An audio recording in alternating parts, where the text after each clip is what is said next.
Сәлеметсіздер ме мамалар? 5 жұмыртқа. Мен сіздерге бүгін вафли пісірем. Вафли, безглютеновый вафли. 5 жұмыртқаны жарып алып, бұны миксермен айналдыруға қажеті жоқ. Бұған тек қана винтик қоса болды. Қант пен жұмыртқаны араластырып аламыз.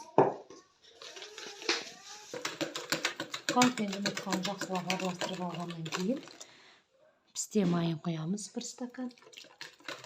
Өте тез, оңай және жылдам.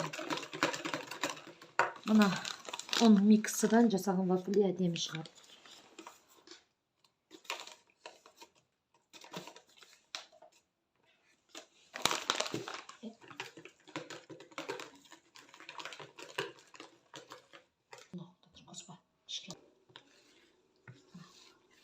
Не, осы қоюлық өте сұйық емес, домашний айран сияқты болып, аз қасықпен 5 қасықтай қостым.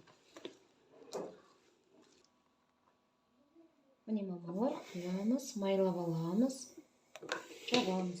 Міне мамалар, вафли суытып орайсыздырды. Екіншісін құйып шетінен пісіре бересіздер. Өте дәмді. Міне мамалар.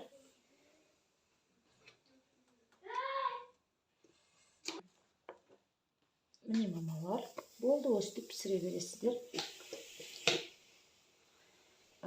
Вафли безглютеновый. Суығаннан кейін үгіліп тұрады. Ас болсын.